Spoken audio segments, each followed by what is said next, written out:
Okay, you're ready to process a negative situation or emotion. In fact, you might even have one in mind that's the clear and obvious answer to what you need to process. But I'm going to encourage you to watch this short video because there will be a time when you no longer need to process that and you need to process something else. And it may just be difficult to think of something. So, with that said, there's three categories of negative situations or emotions to process. The first being number one, something that happened recently or is currently happening that's causing you pain or is unresolved. That's an easy one. You know what's on your mind, you know what's bothering you, process through that. The second category is something that happened in the distant past, meaning it was when you were a child, it was years ago, but it keeps kind of resurfacing, or you think it may be affecting the way you live and think and be today. So this is highly effective for that as well. And then third and finally is those who can't think of anything to process because their life is so wonderful. First of all, congratulations. I don't know many of you out there, but I have heard a few.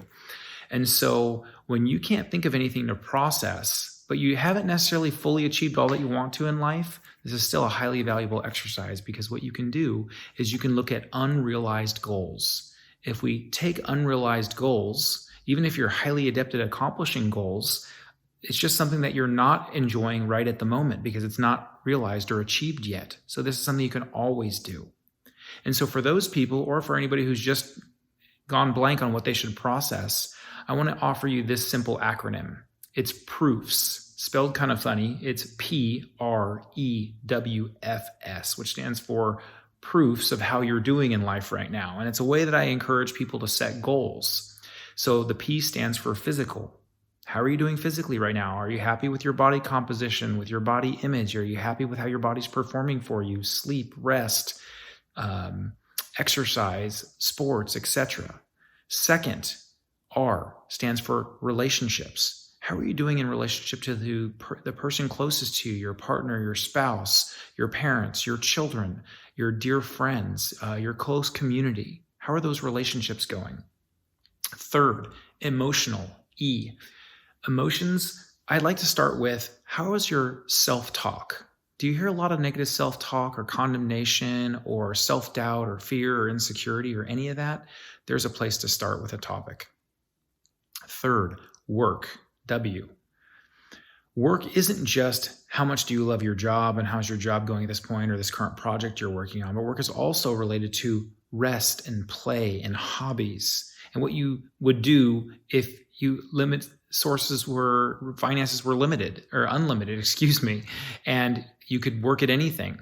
So think about those things. Are you getting enough work, rest, balance? How's your playtime? Are you having fun? And then after work, we have finance. So are all your financial goals realized? Are you happy with where your financial plan is and your budget? And then lastly, S for spiritual. So depending on your faith system or disposition, you might ask how you're doing in light of your own faith system. How are you doing at living up to that or living that out? Where are you at with where you're going to go when you die and what your life is amounted to and what your life purpose is? So there's a handful of goal categories that you could choose from to ponder. And you could even use one a day for 6 days a week. And the seventh day can be your bonus round. On Monday, you could pick a physical topic. Tuesday, a relational, then emotional, then work, financial, and spiritual. And that'll cover 6 days a week. This exercise, again, was intended to be once a day for 30 days and then as needed after. So now you've got plenty of fodder to be able to pick a topic. Good luck and enjoy your pyre.